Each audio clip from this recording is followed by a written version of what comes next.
Okay, good morning. A happy International Women in Engineering Day to everyone. You are all welcome to this webinar, the 11th INWED webinar. And we are actually going to speak on the topic, harmonizing data collection on women engineers across countries, a state of the art. I have with me the MCs, that's Jeanette, Southwood, and then Yvette Ramos from Switzerland. Jeanette is from Canada.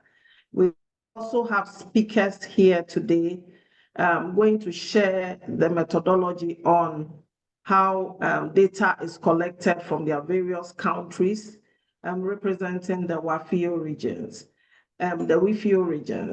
We have Engineer Prof. Dr. LEONG Wai from Malaysia. We also have Engineer Tshego from South Africa, Pilar from Spain, and then Dr. Federica Robinson-Rryant from the United States.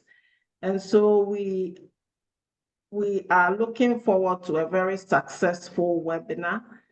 And I would like to use this opportunity to welcome all of you. Permit me to give you the welcome address. So on behalf of our Honorable President of WFEO, Engineer Mustafa Tshego, on behalf of the WIE Committee, we would like to give a special welcome to WIE founding and senior members, Dr. Marlene Kanga, past president of WFEO, Marie Helen Ter, she was the first president or first chair of WIE from 2007 to 2010. And then we have Bashaya Al-Awad from Kuwait Society of Engineers. She held the chairship for WIE from 2011 to 2014. Engineer Valeria Bereba from the Nigerian Society of Engineers from 2015 to 2018. And then we had Engineer Yetunde Holloway from the Nigeria Society of Engineers once again, 2019 to 2023. And so we welcome you all, our past chairs, all presidents and chairs of women in engineering groups within WFEO and the PEIs, the executive director, Mr. Jack of WFEO, Mr. Jack Morel. Ivan, we also want to thank you. We welcome WFEO WIE Theme leads, WFEO WIE officers in the WIE Secretariat here in Ghana, special invited guests, fellow engineers, distinguished ladies and gentlemen, a happy Women in Engineering Day. It is with great honor that I welcome you, and we all welcome you, to this specially organized celebration of International Women in Engineering Day under the theme, Together We Engineer. And as the chair of Women in Engineering Committee of the World Federation of Engineering Organizations, I would like to begin by recognizing the visionary founder of INWED, Professor Dawn Bonfield. Big congratulations to you, Prof. Dawn. I would like to show you Prof. Dawn, sorry, Prof. Dawn's picture. Please, can you see my screen? Can everyone see the screen? Not yet. Okay, all right. So I'm going to, I believe some of us know her, some of us don't know her. Can you see the screen? Prof. Dawn is the founder of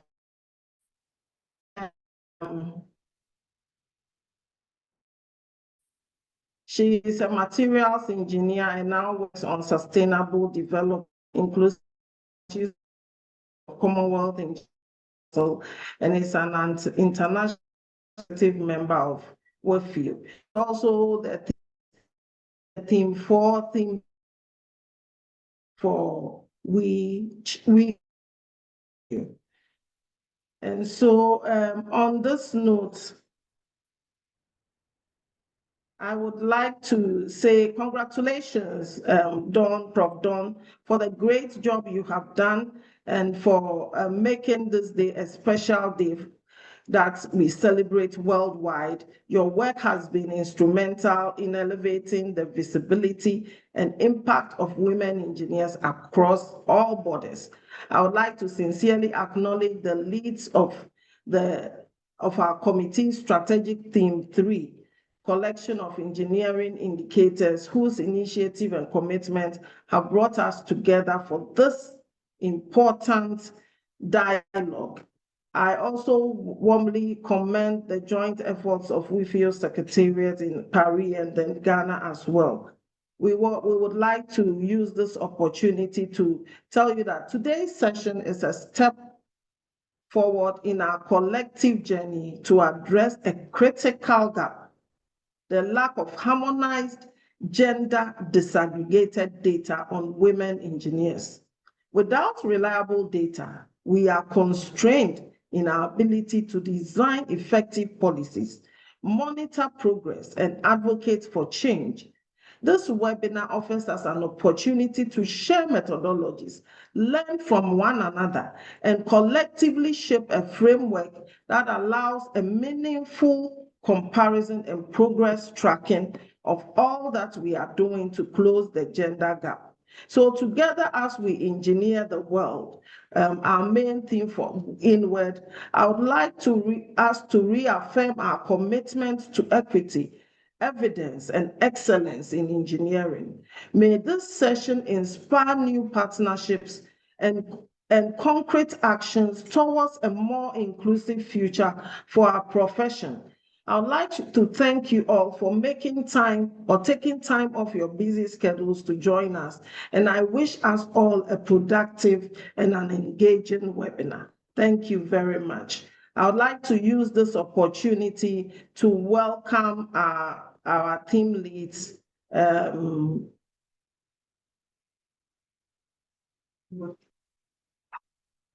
Please, is my screen still showing? Do you still have my screen on? I should have put this. Do you see the screen? So as mentioned, our 11th INWED webinar was put together or was led by Theme 3, and they're actually helping us to and leading the effort towards the writing of a white paper for WIE Committee to be published. We are hopeful that we can present this paper soon. And Jeanette, Southwood, Canada, is the Executive Vice President, Corporate Affairs and Strategic Partnerships, Engineers Canada. And she is also the Vice Chair for Women in Engineering Committee, Theme 3. That is section of engineering indicators.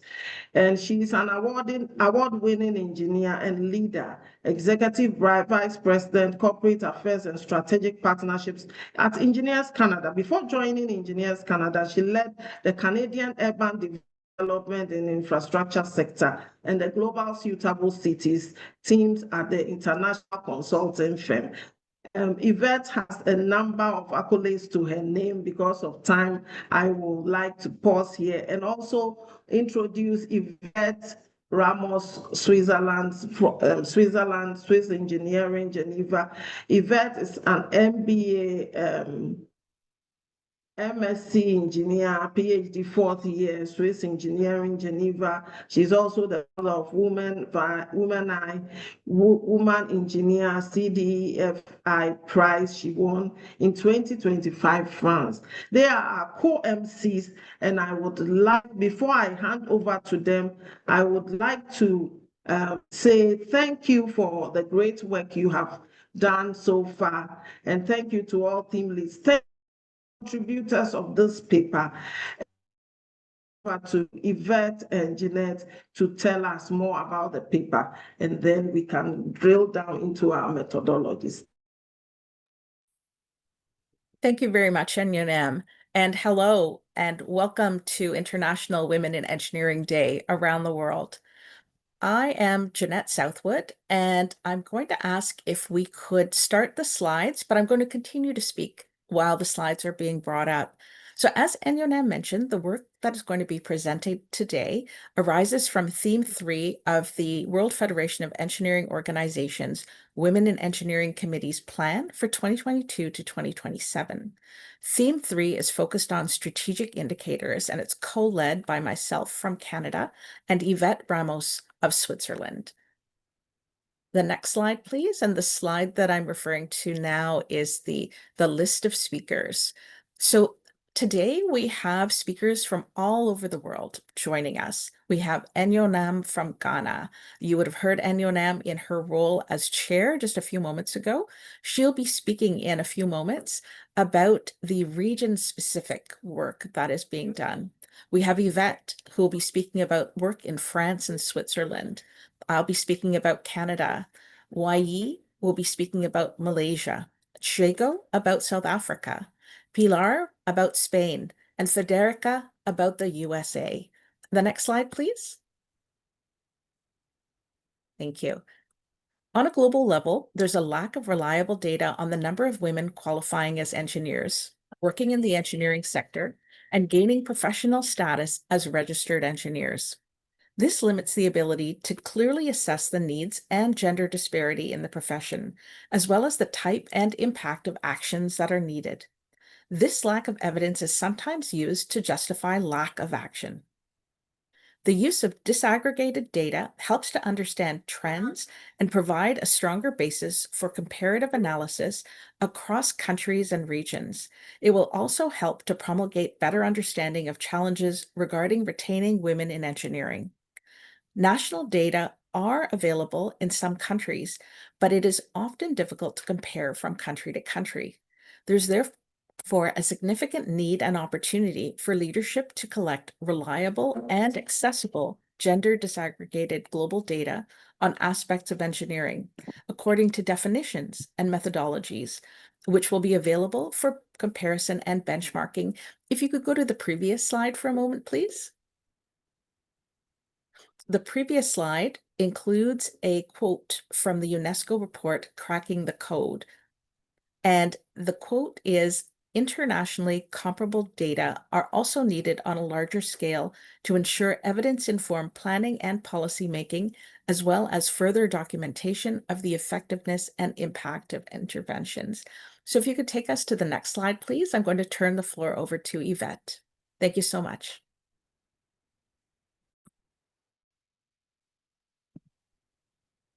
Hello, can you hear me? I'm so pleased. This is Yvette Ramos, national from Portugal and France, and working in Switzerland. So thank you, Chair, for this great opportunity. Thank you, Jeanette, for the great introduction to why we are all here together. And again, once more, congratulations to Dawn, who has done tremendous, fantastic work to allow us, women engineers, every year to sit down and step back and go forward at the occasion of the INWED, International Women Engineers Day. So today, as the chair and Jeanette already spoke a little bit, we're trying to have a methodology to combine efforts done across the world at national, regional, and global level with different reports to try and have an increasedness of the awareness of current country specifics and region specifics data collection approaches.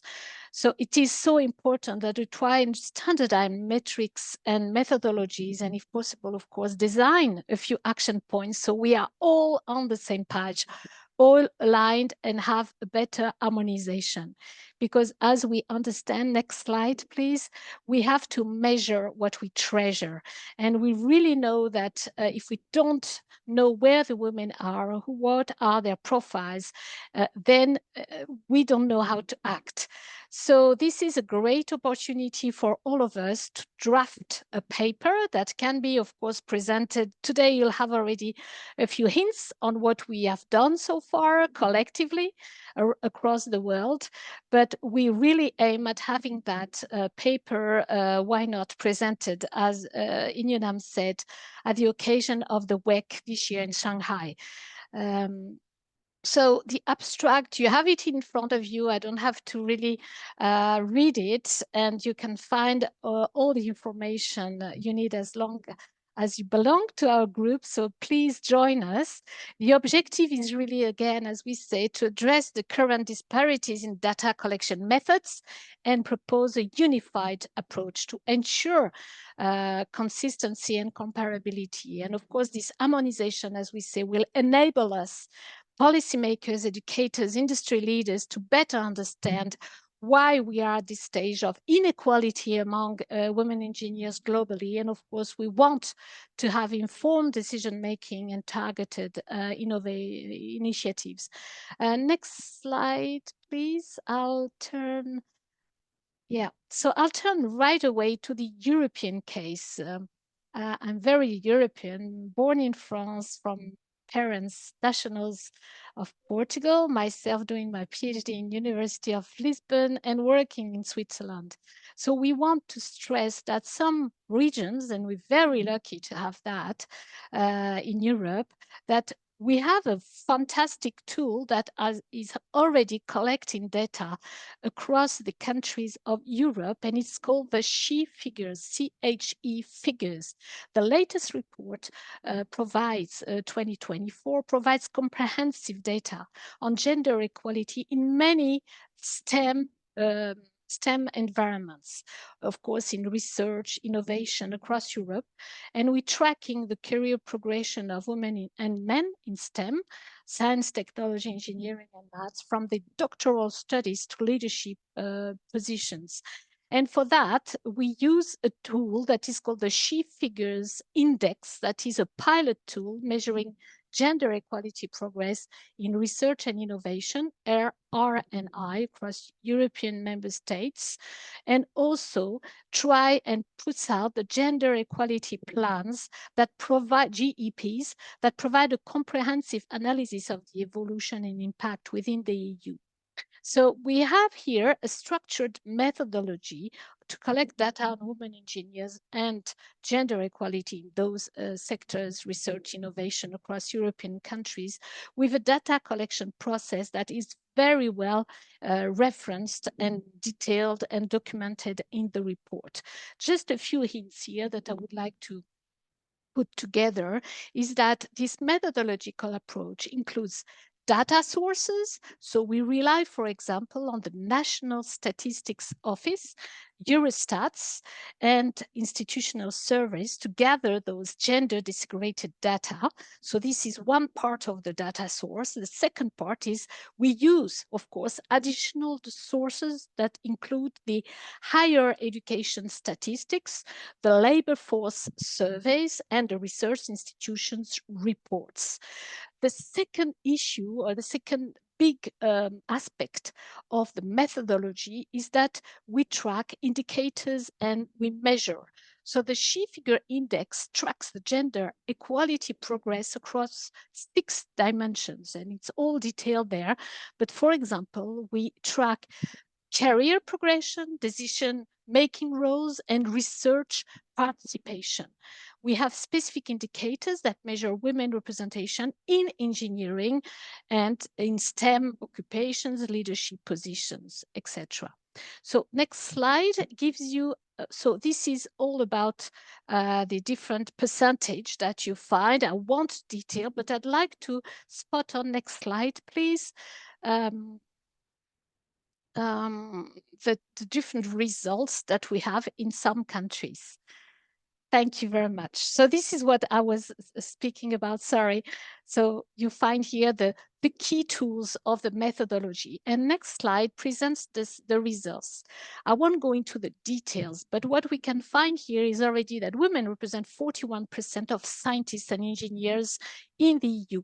When we say scientists and engineers, it's not only Anna, please, can you go back to the previous slide? Thank you. So we've got ranging from 30% in Austria and 55% in Lithuania, for example. So go back, please, to results. Sorry. It takes a little time. So I was saying that at the opposite results, we've got Austria and we've got Lithuania with women engineers and scientists. And when we focus on engineering technology across Europe, we have women that make up to less than 30% of professionals. So of course, it depends on the countries, etc. But when we see and look even more deeply into the different pay gaps, etc., we have many gender gaps that are wider in self-employment, women comprising only 25% of self-employed professionals, for example, which is one obvious gender inequality in this area. So this was just a snapshot. We've got all in the SHE Reports 2024 chapter 3. And of course, our paper will detail more on this specific European case. Can you go to the next slide, please? And I think it's back to Jeanette for Canada. Thank you.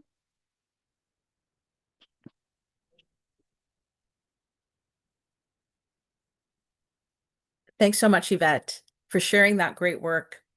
So in Canada, I am going to share our methodology as well as who is responsible for the work that is done and what are some of the outcomes that we've seen, what are some of the challenges that we've faced. So in Canada, our current methodology includes many institutions led by my organization, Engineers Canada. Engineers Canada brings together the 12 provincial and territorial regulators of engineering in Canada. There are over 320,000 engineers in Canada. Also providing data are 45 higher education institutions that offer engineering programs. Next slide, please. The types of data collected are on this slide. We collect data on the demographics of professional engineers, engineers in training, newly licensed engineers, and student members. This data is disaggregated by gender, women, men, and non-binary. Previously, it was disaggregated by sex. The data also includes whether the engineer has graduated from an accredited Canadian institution or whether the engineer is internationally trained. Higher education institutions provide data on enrollment in their accredited engineering programs and data on graduation statistics from those programs, disaggregated by gender and by engineering discipline.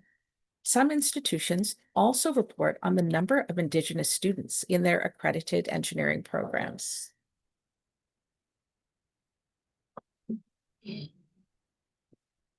So next slide, please. The data from Canada's 12 provincial and territorial regulators is collected by Engineers Canada through an annual survey. The data is compiled and analyzed by Engineers Canada. The results of this analysis is included in Engineers Canada's annual national membership report, and on this slide is a link to these annual reports. The data from Canada's higher education institutions is compiled and analyzed every 2 years. On this slide is a link to these biannual reports. Over the years, challenges in the development of both reports have included that data collected was generally limited to sex rather than gender, and that most regulators and higher education institutions do not collect data on other demographics, such as race or ethnicity. Next slide, please. On this slide, we've illustrated the process and the methodology used to develop Canada's National Membership Report so that we can report on the demographics of professional engineers, engineers in training, newly licensed engineers, and student. Next slide, please. Over the years, some of our insights have included that it helps to have a common goal. In Canada, we have a goal to have 30% of newly licensed engineers be women by 2030. That goal is called 30 by 30. The 30 by 30 logo is on the top right-hand corner of this slide. What has also been important to the development, analysis, and reporting of strategic indicators in Canada is collaboration. In this case, collaboration between Engineers Canada, Canada's 12 engineering regulators, and our higher education institutions. We've also found that a digital platform for data collection can be very helpful, although data collection for our national membership report is not yet on a digital platform. About gaps, some gaps that we've identified include that we are collecting data on relatively few metrics and that we require more research and resources to better understand trends and factors that influence the data. The next slide, please. This takes me to my last slide, which includes our recommendations and suggestions for harmonization globally, including a shared global definition of engineer, a global dashboard or framework, and regional benchmarking and capacity building. For further collaboration, we would be happy to join a peer learning group. So now that I have wrapped up my Canada presentation, I'm going to turn the floor back over to Enyonam. Thank you very much, everyone, and have a great day. Okay, Prof. Wai is a senior professor and renowned expert in electrical and biomedical engineering. She specializes in medical signal processing, and she has authored 10 books on electronics and biomedical innovation. She is in biometrics and signal processing and has led to commercial applications in healthcare, contributing to innovation, economic growth, and R&D. She's a recognized academic. She's also the deputy chair of WIE FAEO, and she's also handling the work of Theme 1. She's the vice chair for Theme 1 as well. She has a lot of things on her table. And Prof. Wai is here to share with us the methodology from Malaysia. Thank you. Okay, madam, I'm sharing my screen. Okay, ladies and gentlemen, I'm based in Asia Pacific. So Asia Pacific, we have very good relationship with various countries. And we used to meet every year to report on the women in engineering and scientist data and report. For Southeast Asia, we meet every 2 times per year. And namely, we have the Philippines, Japan, Korea, Malaysia, Mongolia, Nepal, New Zealand, Pakistan, Sri Lanka, Taiwan, Vietnam. Also, we have Singapore, Thailand, Brunei, Indonesia, and many countries. So this is a very active group for women in engineering and scientists. Okay, next page. Ladies and gentlemen, this page shows the report on the Mongolia they call WIE STEM. Basically, you can see the number of Mongolia. They have 403 members with whole degrees. Based on various disciplines, majority are from the engineering technology and based in their main city, which is Ulaanbaatar. So this is one of the report I share. Next page. Since I'm based in Malaysia, I have a lot of data on the women in engineering in Malaysia. In Malaysia, we have more than 20 or 30 engineering association. This is the regulatory board we call Board of Engineer Malaysia, and they display the number of registered graduate engineer. We have more than 200,000. So for professional engineer, roughly go through 10,000. And the data is quite precise and very fine too. And just now I mentioned we have many engineering associations. This is a regulatory one. The biggest learning society, I'm sure you can see, this is called the Institutions of Engineer Malaysia. The registered member is around 30,000. You can look at here, based on ladies and gentlemen, women consists of roughly 28% compared to men. And we need more encouragements. You look at the number of here, you can see that the fellow, we have only 20 ladies compared to 779 men as a fellow. And even though student register need to be more encouragement and need to be enhanced. So the data is very fine-tuned. I got the data last week. So this is up-to-date data. The next page is based on various disciplines. There are many engineering programs in the world. As you know, we have the aerospace, agriculture, and I received this data and trying to compare the majority of the ladies, I think they prefer chemical engineering, and you can find them in civil engineering, electrical, electronic engineering, and you also can see a lot of ladies in electronic engineering and mechanical engineering. So these data are very up to date, and we can see the ratio and proportions between ladies and men in terms of engineering in Malaysia fraternity. And we have a very detailed data to be shared. Every year, every 2 years, we will conduct a survey, and this year is another survey year. So I think at the end of December, we have more interesting data based on 20 questions. I believe I can share with you the report end of the year on the feedback survey on women in engineering, and also based on the men in engineering. So ladies and gentlemen, Asia Pacific and also South Asia are very active. So this is another group, a very active group from Philippines. You see they have many sub engineering group in their countries, and they work very hard to promote women in engineering. So ladies and gentlemen, when I look at the data collections, of course, there are many challenges when we try to collect data on the women in engineering in Asia Pacific or even in Malaysia. Just now I mentioned to you that in Malaysia, we have many engineering groups. It could be divided into a sub-discipline such as Electrical Electronic Engineering Association or Civil Engineering Association. And you can also have the General Engineering Association or Board Engineer Malaysia, the Institution Engineer Malaysia, Mechanical Engineer Malaysia. So when we try to collect the data, we have to be very clear that there are many data will be collected. We need to really discuss how we're going to collect data.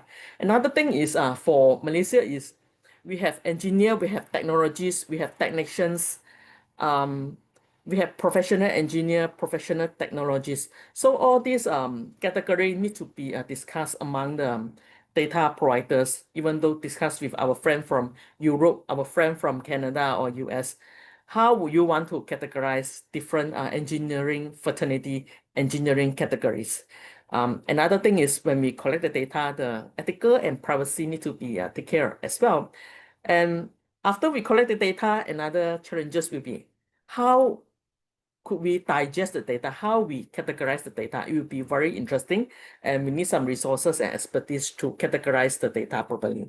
Okay, this is my report from Malaysia. Thank you very much.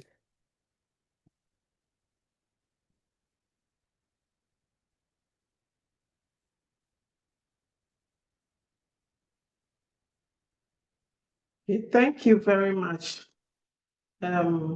Please, can you hear me? Can you hear me? Yes. Okay. Thank you very much, Malaysia, for the great insights into the work that is being done in Asia Pacific region of WFEO. We will move on. We'll move on with the next presentation. That is, let me go ahead and introduce to you Engineer Tshego. She's coming from South Africa. Can you see my screen, please? Engineer Tshego Cornelius is a BSc Electrical Engineering graduate from the University of Cape Town. She holds a master's in business leadership. She's a certified energy manager and a project management professional.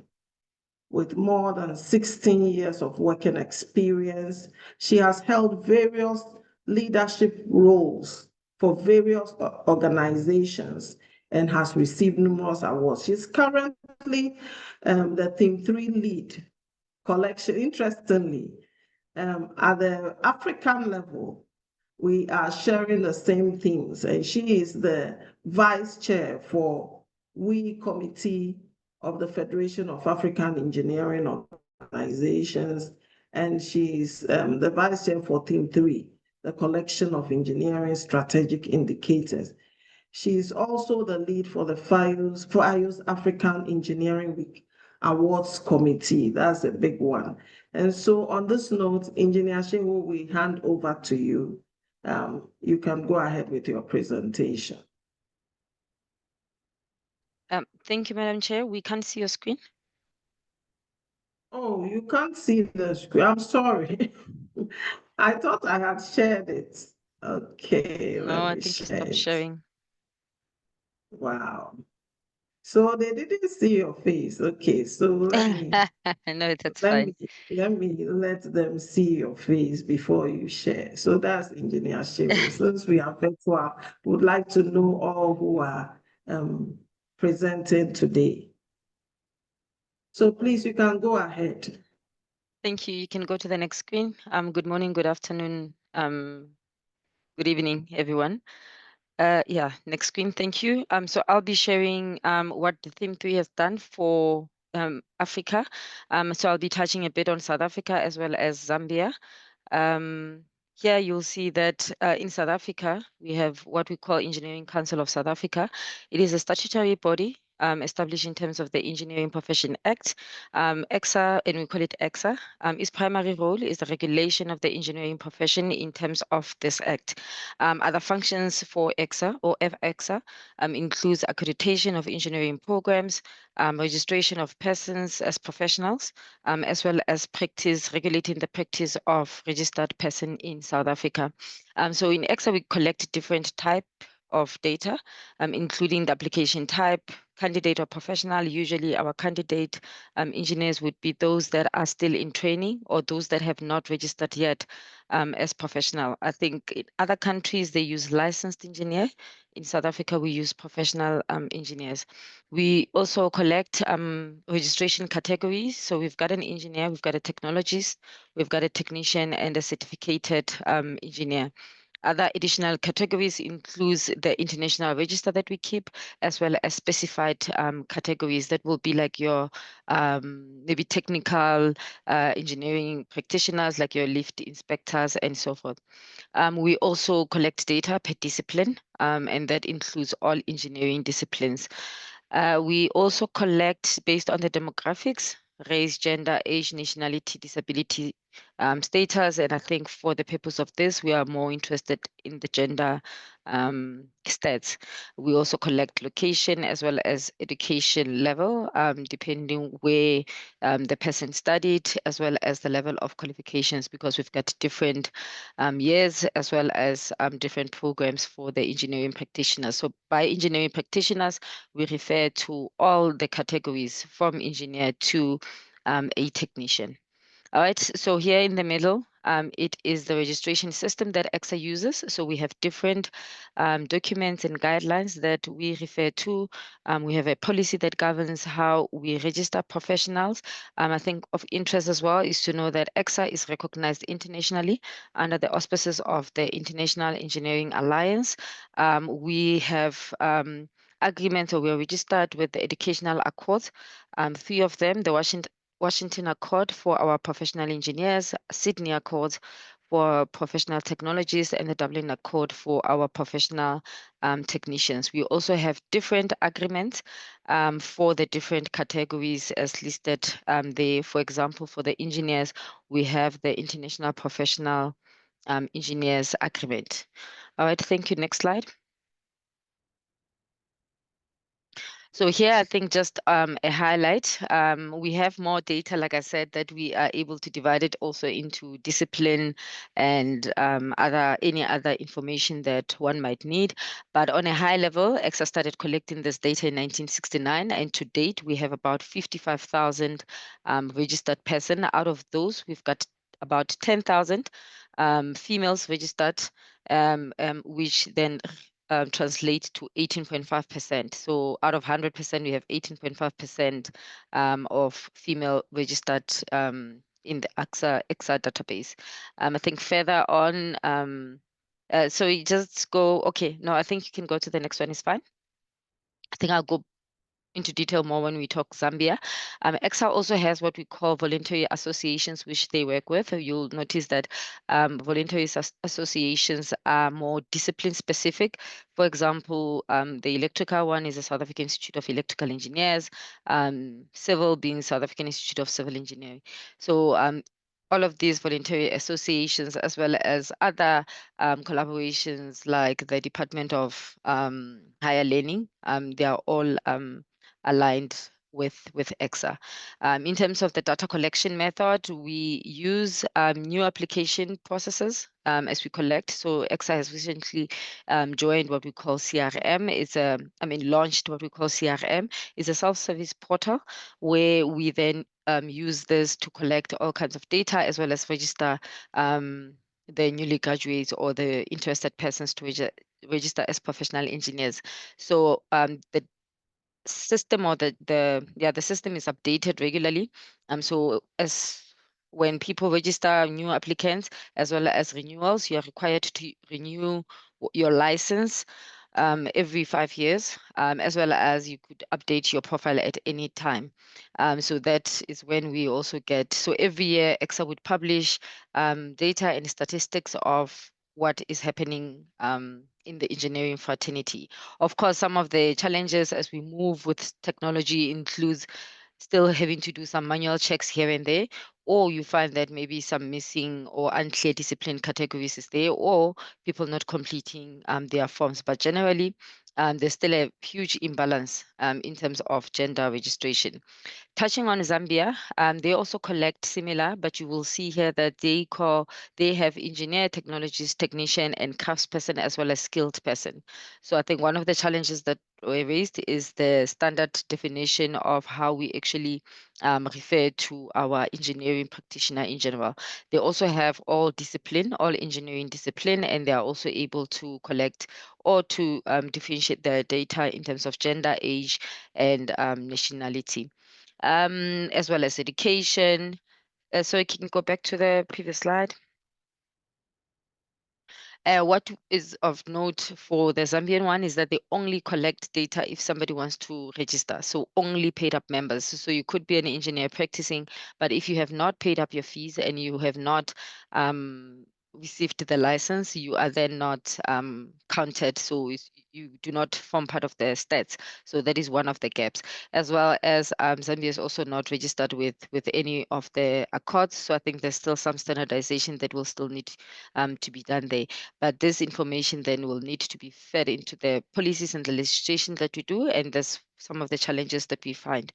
You can go to the next one. Okay, so here we took this screenshots. So this actually shows the male versus female. Currently, Zambia has about 10.9% registered females as opposed to 89% of males. And I think there you can see that there's different categories that you are able to define from the Zambian side of, so they are able to say who are the students, who are the technologists, who are the engineers, similar to what we could get as well from South Africa. And I think other countries. Thanks, you can move on. I think, all right, so here is just a summary of the challenges and some suggestions. Like we said, there's no central database for tracking the engineering practitioners. So there still has to, we then collect data from higher learning, from universities, and then from the engineering council, which would be the people that are already then working. But there's still a need for some centralized database. The processes and terms used to register or license describe the different categories. I think we've touched on that there's a serious need to define the terms because what I call professional engineer is not necessarily what the next country calls professional engineer. Also the measures, how we are actually measuring gender disaggregated data, as well working in partnership. So I think like Madam Chair mentioned, as FAEO, we also took all the themes that WFEO were also working on, and we also tried to actually collaborate with the member countries of FAEO, which will be your SAFAEO and WFEO, to also work on similar, so that then they can actually help within their country, as they will be closer to their country to work in collecting this data. At the end, we obviously want to produce documents on gender gaps in engineering so that after we've centralized that and we've analyzed it, we're able to provide annual reports as required by UNESCO. And ideally, we'd want to also create a gender equality scorecard, not only for FAEO, but for beyond, and that will include equity and all the other stuff. All right, I think that's a parting point, Madam Chair. If you go to the next one to say, we'll also be sharing our stats as the Federation of African Engineering Organizations at our upcoming conference in Uganda in September. Thank you. That's it from Africa. Thank you very much, Engineer Shehu from South Africa, and thank you for those insights from South Africa and Zambia as well.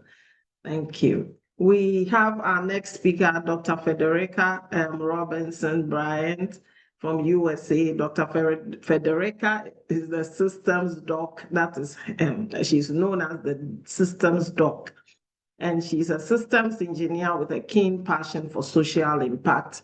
She spent most of her career as a tenured associate professor, serving a range of demographics from around the world. For nearly 2 decades, she has filled roles within the public, private, and government sectors, and now serves as the founder of the Notion Research Group and the International Council of Systems Engineering's INCOSE Associate Director of Diversity, Equity, and Inclusion.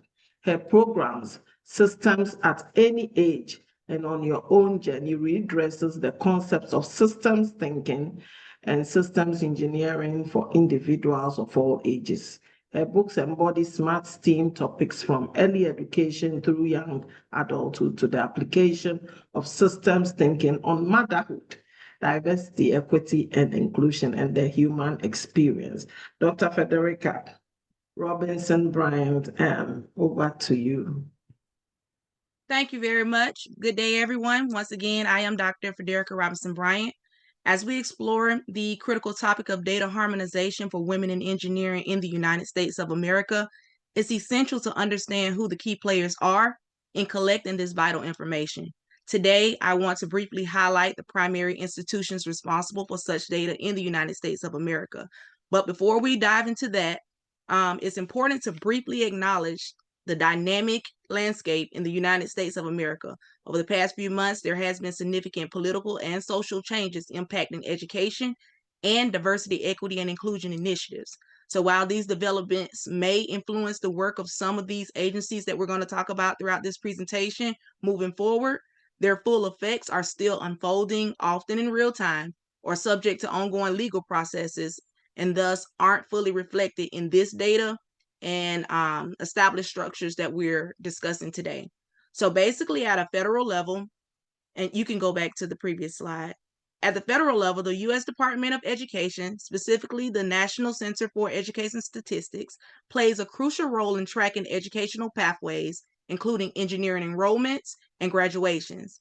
Complementing this, the National Science Foundation, through the National Center for Science and Education Statistics, is the leading federal agency for comprehensive data on the science and engineering workforce, providing invaluable insights into demographics, employment, and research.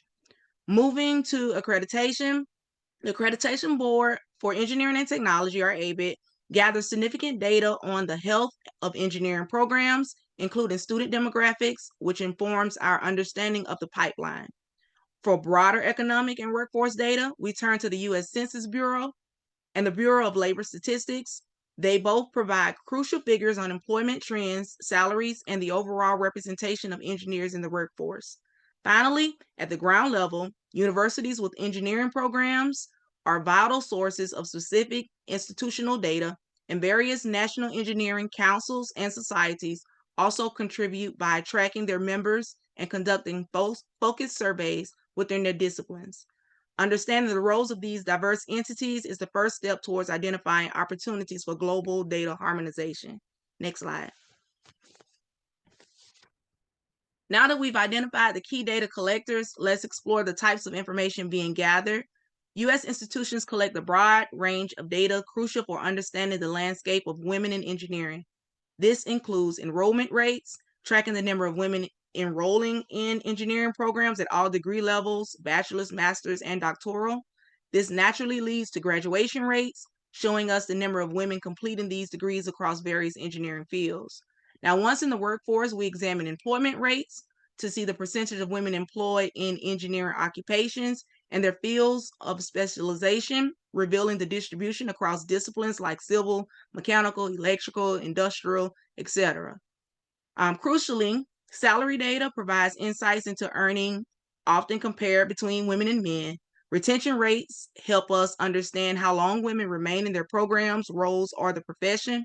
We also track representation in leadership, looking at the number of percentage of women in management and executive positions within engineering organizations.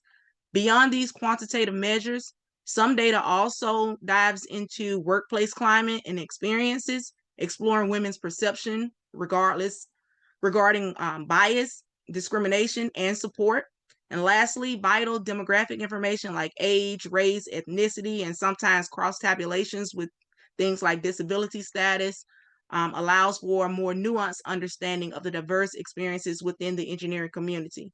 This comprehensive data set forms the foundation of our analysis and the future for data harmonization efforts. Now, for this third slide, we talk a little bit about our collection methodologies in the United States of America. First, surveys are a significant method.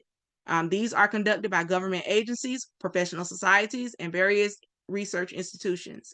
The sample sizes and specific methodologies for these surveys can widely vary depending on their scope and their purpose. Secondly, we utilize administrative records. This refers to data collection as a routine part of an institution's everyday operations. Think of university enrollment and graduation records, or data from professional licensing boards, which we heard a lot about those efforts from other speakers, and employment statistics from government agencies. These sources capture information through established ongoing processes. And then our last main collection method is through institutional reports. These are publications from universities, individual companies, industry-wide data aggregators, and various organizations that compile and release aggregated data specific to their own engineering workforce or student population. While sometimes more focused in scope, these reports offer valuable insights into particular sectors or academic environments. For example, and I'll just list one or two here. I can be a little long-winded, pardon me. The American Society for Engineering Education, ASEE, they publish comprehensive profiles of engineering and engineering technology colleges. This crucial report aggregates data directly from U.S. engineering colleges and universities, providing a benchmark for the academic engineering enterprise and an aggregate view of the pipeline for women in engineering education, including enrollment, degrees awarded, and faculty demographics. Another example would be leading tech and defense companies like Intel Corporation and Raytheon Technologies, now RTX, release annual diversity and inclusion reports. These provide transparency on their workforce demographics, often including specific breakdowns of women in technical and engineering roles, demonstrating industry trends and areas of focus for the corporate DEI efforts. All three of these methods, surveys, administrative records, and institutional reports, contribute significantly to the overall picture of women in engineering, also providing a foundational layer of information for further analysis as we push toward global data harmonization.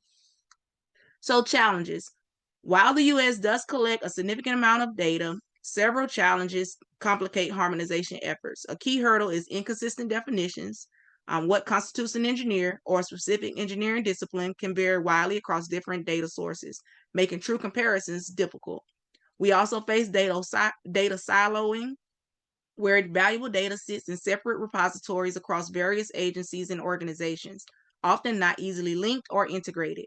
Underreporting is another issue, particularly for sensitive topics like workplace experience and retention.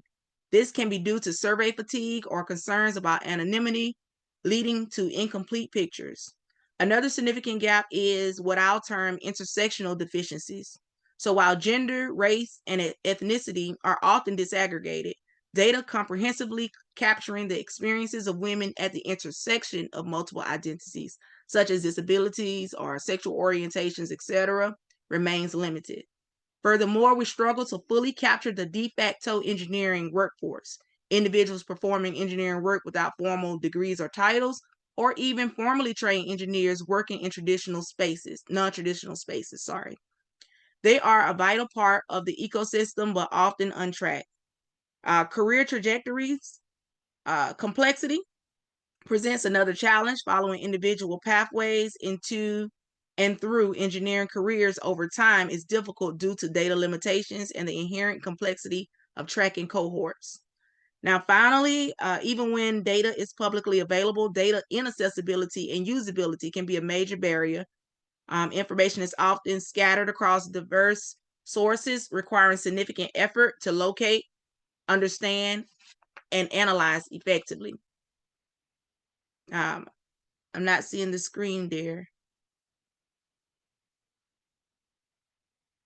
So despite the challenges, the U.S. has undertaken significant initiatives that have worked to a degree in advancing data collection and harmonization for women in engineering.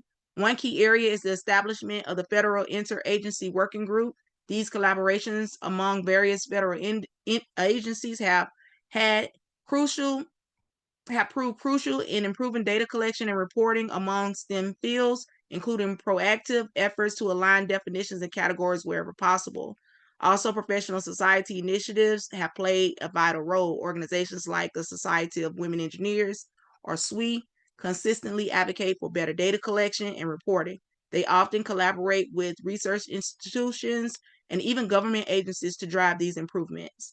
We have the NSF Advanced Program funded by the National Science Foundation. They have been particularly impactful. While primarily focused on boosting the representation and advancement of women in academic STEM careers, Advance has significantly supported research and data collection and analysis related to gender equity, providing critical methodologies and insights. And one more thing I'll mention there is the development of standard classifications like the classification of instructional programs for education and the standard occupational classification for occupations has been an ongoing success. These standardized systems help to improve consistency when categorizing engineering fields across diverse data collections, making comparisons more reliable. Having explored the challenges, we can quickly, and you can go to the next slide, we can quickly look at how proposed pathways from where we are to where we would like to be. We aim to transition from inconsistent definitions to harmonized definitions, so creating clear, universally agreed upon terms for engineering and engineering disciplines to ensure comparability across data sources. We would like to combat data siloing by moving towards unified data systems, fostering greater integration and interoperability between different agencies and organizations. Address underreporting. We need to implement enhanced reporting mechanisms that build trust and encourage more comprehensive disclosure of experiences and retention data. To overcome intersectional deficiencies, we propose a shift towards deeper intersectionality analysis, ensuring data comprehensively captures the experiences of women at the complex intersection of multiple identities. Moving to this last slide here. We just want to be on the path forward. So to truly advance our understanding of women in engineering today and to better influence the women in engineering to come, the United States is keenly interested in expanding its collaborative efforts, both internally and externally, to address the critical need for data harmonization. So we're here.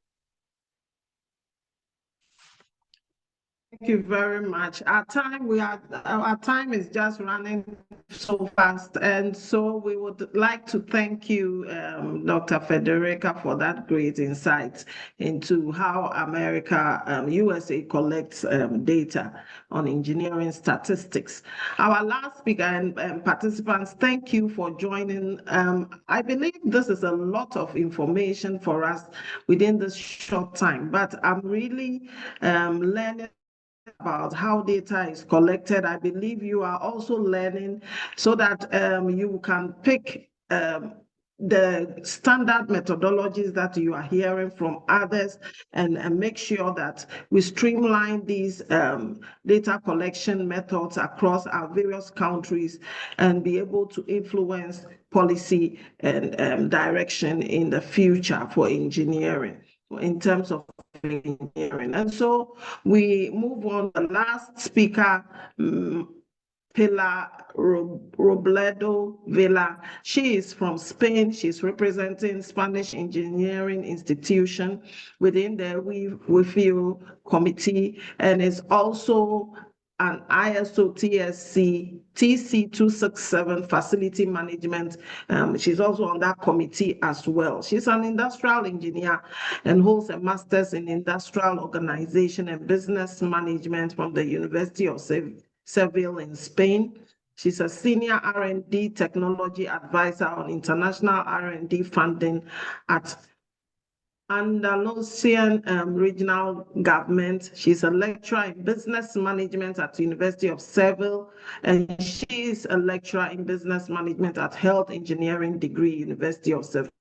Dr. Pilar, we want to, I know you have a lot of slides, but we want to run through within the next 7 minutes. So we counting on your cooperation in this regard. Thank you.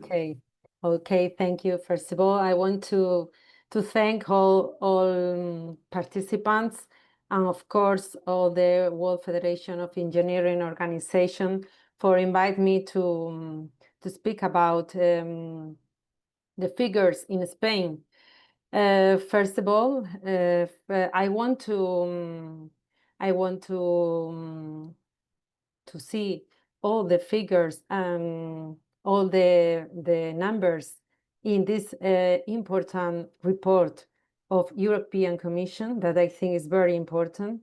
Thank you. And only point one important data, that according to SHE figures, the proportion of women among doctoral graduates in Spain have remained stable over the past decades. So we are gender balanced in this case. So that's very important for us.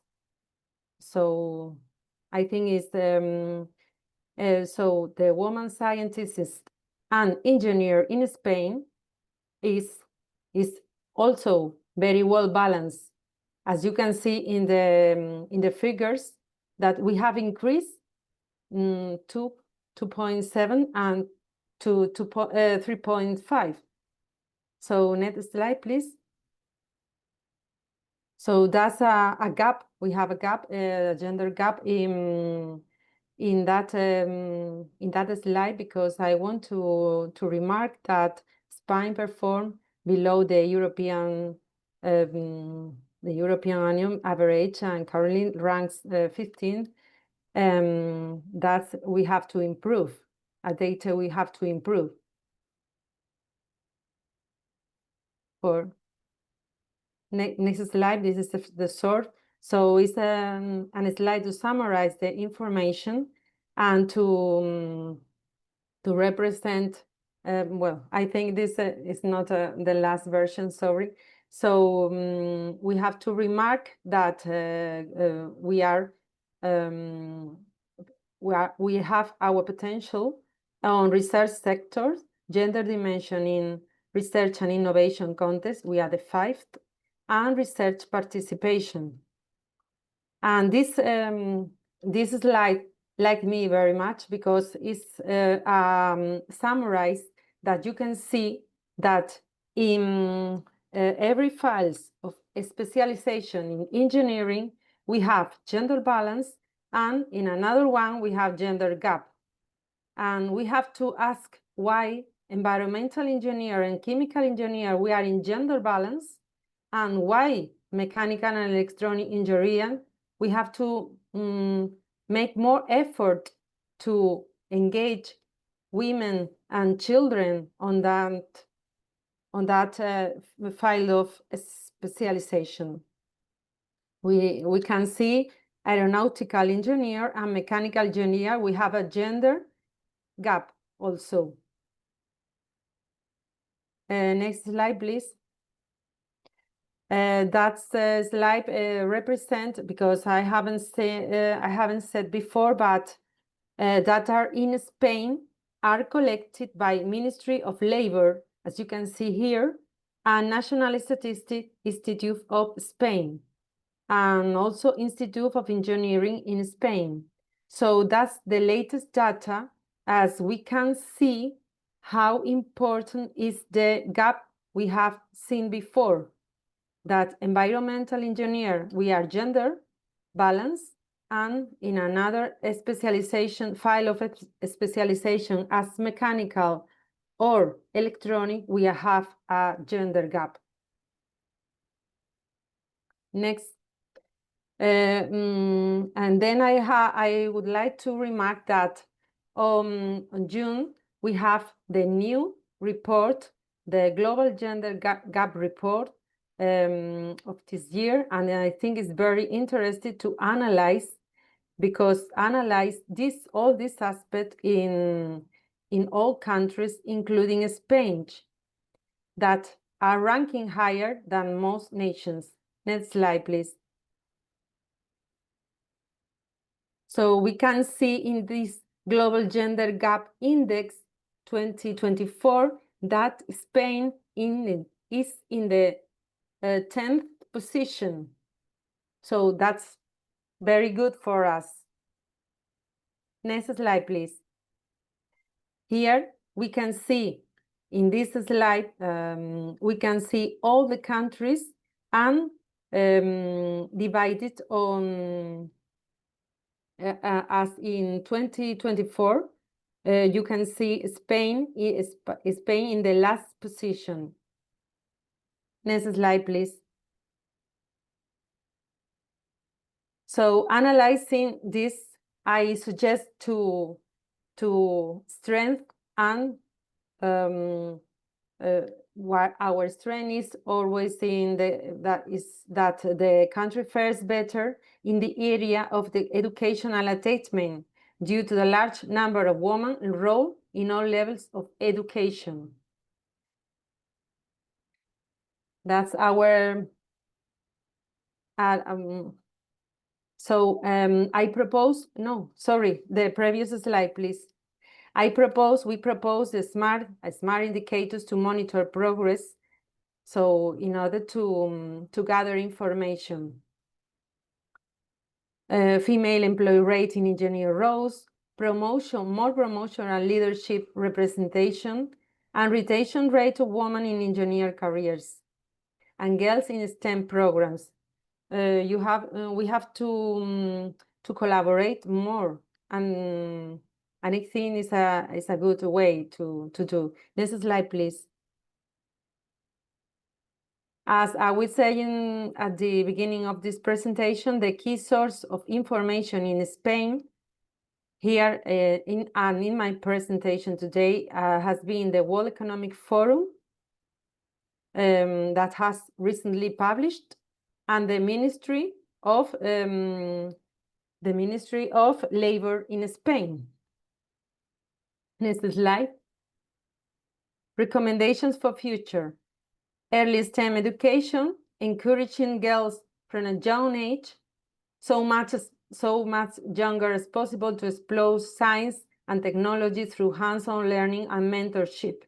Very important, the mentorship. Scholarship and grants provide financial support specifically for women pursuing engineering degree. Inclusive work environment, visibility. I think it's very important to visibility role models. I think we have to make more efforts on that point. And of course, policy support, government incentive for companies and institutions to promote gender equality, gender diversity. But incentive. So this slide is a summarize that leadership in Spain, 44% of board members are women, and the rest are board leader are men. institutions, universities show gender equality action, show gender equality plans.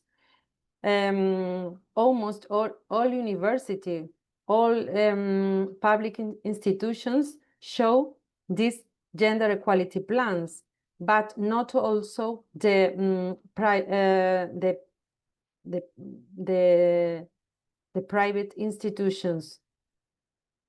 So finally, I want to remark a message that women make up the 50% of population. So we must harness 50% of our talent. And a woman in engineering not only contributes technical expertise, but also brings a unique perspective. So who ones are going to understand the real challenge, limitations, and aspiration of half of society? So we have to empower in engineering, because it's not just a matter of gender equality or perspective. It's just an strategic imperative for a smarter, more inclusive future for society. And collaboration, I think more open data, please. I think it's very important that all researchers have stand on collaboration activities, because it's very important. Thank you so much.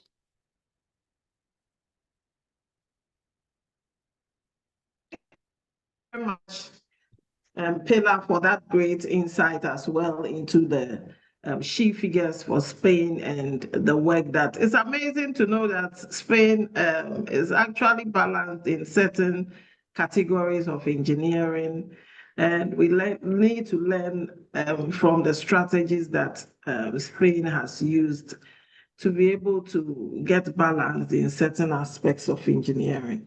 Thank you very much. We are going to enter into a question and answer time just before we close. And before we do that, I have shared on the screen the logos for all WIE members present on our WIE committee. We have received these logos and would like to encourage others to also share their logos. We are looking forward to actually shape the growth of engineering at the 2025 General Assembly that is coming on in Shanghai. We are hopeful that all these methodologies would be documented as contributors. There are a number of contributors. We just picked just 5 contributors to talk on this webinar, to speak on this webinar. We have a number of contributors who are from the committee who are contributing to this paper, and we would like you to continue your contributions. We are hopeful that by the end of July, we will have all contributions in place, and then we will have a very solid paper to be able to showcase at the General Assembly. We're also looking for submitting an abstract on this, and then the committee can make its presentation at the General Assembly. We all know what the General Assembly means, the Global Engineering Congress at Shanghai from October 12 to 17.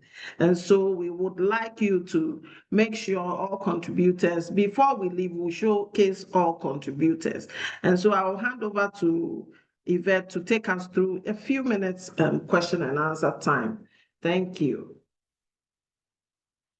Thank you so much, Chair. I'm just opening the Google Doc for, we don't have questions so far. I'm not sure about who has a question. If you can just send up. Then maybe members did not know that they are supposed to put questions. So yeah, anyone who would have a question either on the process or who is writing up or what's the next step, etc., please just raise your hand and I'll tap the question directly. Who would like to start maybe with a question? Myself, of course, I can start with just a question directly linked to how concretely we're going to of course, share our works that was presented today. That is just a snapshot, of course, of the full paper that we wish to publish internationally. The way we do it, as the chair was saying, that we have to absolutely communicate on that and post an abstract for the next WEC World Genius Congress happening in October in China. So I'm going to draft that and share it among our small group, those ones who have presented today and who have basically co-authored partly the paper already. So what I would like to stress on is that, of course, in our own categories of work, I'm a professional of climate change, so I will also individually post an abstract, and it's very important that all of the ladies here today also post an abstract. You don't have to wait necessarily to have already the budget secured, so that we hope that the Shanghai organization will partly take in charge those costs. I don't see any question, Chair, so far, so apparently we've been very clear. We gave good examples. I don't know if you have a question yourself. I don't see any hands risen, so maybe about the next steps, I think is still a work in progress. Writing a scientific paper is always very time consuming, very energy consuming, and we are trying to do it in many hands, with many hands. I think so far we have 10 co-authors. So really need to, and it's not late, if you want to be representing and talking about your own case in your country, please just drop us a line and tell us how you would like to proceed. So Chair, we are only 5 minutes left. I don't see any question. I don't know if the Secretariat has a question. If the ladies around, we have Sorry, 30 thank you very much. I would like us to see if we can do a picture again, but before we do the picture, I want to project all the pictures of the contributors, those who have contributed to this this paper so far. And like Yvette mentioned, we need more contributors. We need the contributors to actually do their work in contributing, because the paper is like halfway through. It's not. We've not been able to actually. This engagement has brought a lot of insight into most of the contributors. So let me share my screen again just to showcase the contributors and to thank everyone for the great job they are doing in contributing to this paper. Let me share the screen. Please, can you see my screen? Contributors, well done so far.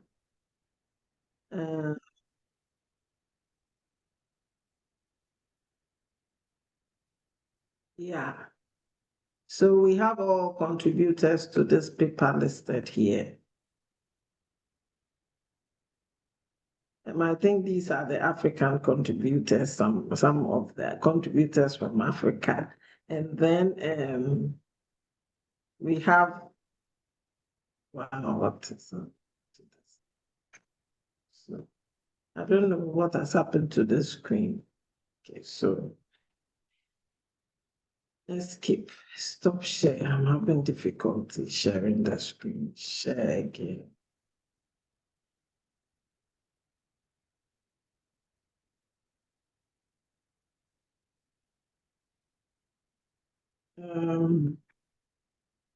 Okay, all right. So thank you, contributors. And if we can do just one more picture with the help of WFEO I believe this was a lot of information that came in. I think that we have learned a lot from each other, and it's good to share the work, the strategies and the effort that is ongoing to make sure that we work as a committee to close the gender gap. And so we would like to once again take pictures just to showcase the work we have done.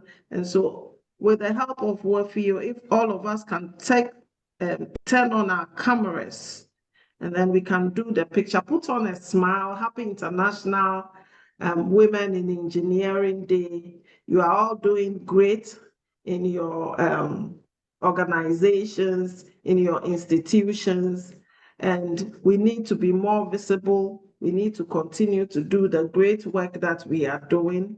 I'm taking the snapshots. Let me see if I can, the pictures.